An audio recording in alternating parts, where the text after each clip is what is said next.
Good morning, ladies and gentlemen. I'm Eric Schneiderman, and joining me is someone I'm sure you all recognize, New York City Public Advocate Bill de Blasio. And we're here today because the Public Advocate is joining our smartphone coalition, which was announced in June.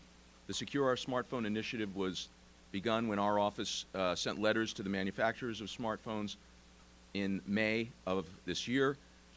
It is a very simple but very, very challenging project. The idea is this. Robberies are up all across America. In San Francisco, 50% of the robberies are smartphone robberies, and assaults related to smartphone robberies. In New York, it's about 20%, but there was a 40% increase in robberies and assaults related to smartphones last year. It is a national epidemic that can only be dealt with by an industry-wide decision to install kill switches on every smartphone so they can be canceled like your credit card. You have to have it industry-wide because thieves are not going to look to see which kind of smartphone you got. These are too easy to steal, clean, and resell. They're very sophisticated fencing operations all across the country and internationally where phones can go for as high as $2,000.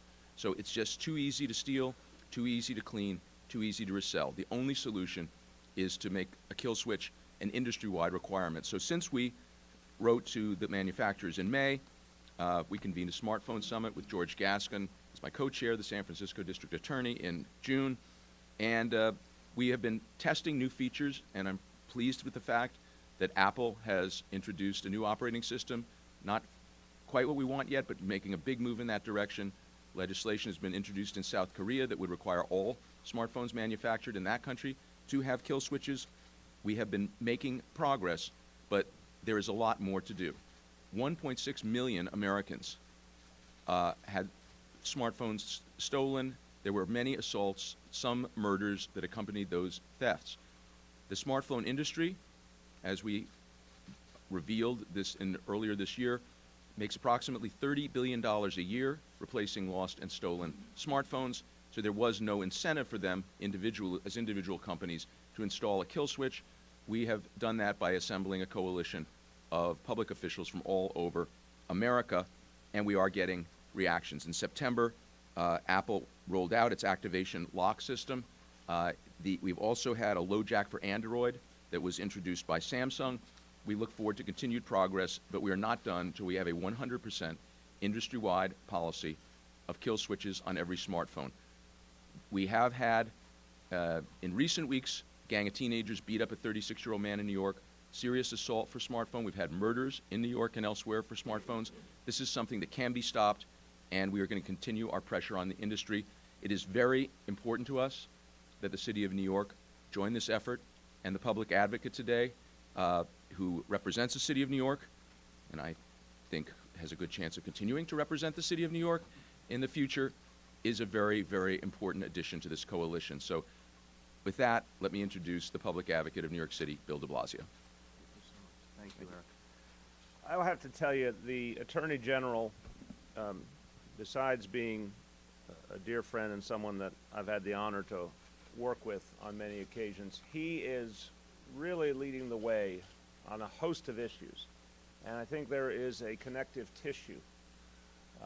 What he has done on the mortgage crisis in this country, what he has done, extraordinary impact he's made in terms of closing the gun show loophole. And I'd like to note, in terms of fighting crime, in terms of fighting the proliferation of guns in our society and the availability of guns to the wrong people in our society, while Washington has dithered, as it has on so many occasions, our Attorney General found a way to get something done and close that gun show loophole, made sure there were background checks for every sale.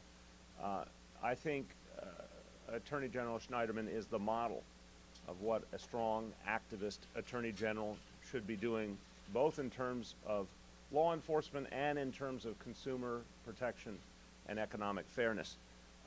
When it comes to our city, I wanted to be a part of this effort because I think it has real ramifications for New York City. We are today the safest big city in America, and we want to keep it that way. We want to build on that progress. We have to address the new challenges we face. And the numbers here, Eric gave you a sense of it, but the numbers here are extraordinary. Even as other major crime categories were falling, cell phone theft soaring here, and as you heard across the country, 40% more in New York City last year than the previous year.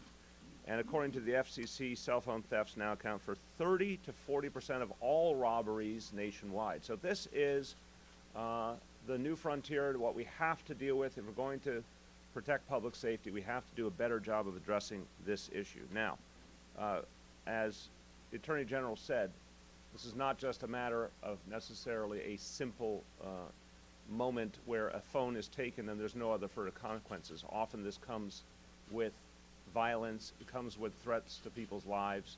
We have to get at the core of this problem. We can't simply respond after the fact. We have an opportunity here to get to the core of the problem, to be proactive, and to recognize that crimes like this that so often occur at gunpoint, at knife point, are unfortunately a slippery slope. And if we can stop them from happening in the first place, it's our obligation. Again, in this city, overall crime would have gone down last year. All types of crime combined would have gone down if it were not for thefts of iPhones and Apple products. 16,000 thefts last year alone. So we appreciate deeply what the NYPD has done already in terms of enforcement, in terms of education and warnings. But the bottom line is the police are fighting an uphill battle if phones valued at hundreds of dollars each are so readily available and can be so easily resold by criminals. So what the Attorney General is talking about is ending this problem at its core, addressing it at its core. If you have a kill switch on this technology, the item is no longer usable. It literally cancels the software, and there's no way that the phone has value anymore for resale. So for this reason, I am joining the Attorney General, following in his good footsteps, sending this letter today to the CEOs of Apple, Samsung, Motorola, Microsoft. Between them, they control about 90% of the smartphone market. So the CEOs named here literally are the people who have the power to solve this problem at the urging of the Attorney General and law enforcement officials all over the country. It's my honor to join with them in saying this is a case where the manufacturers need to step up, the private sector needs to step up, so we in the public sector can do our job more effectively and protect people. This is obviously a viable solution. It's a technologically feasible solution. It is the right thing to do as a matter of public policy and decency.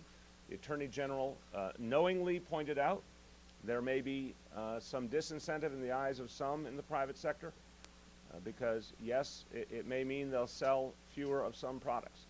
But the bottom line, this is about safety. This is about the safety of our people. This is about protecting people's lives and property.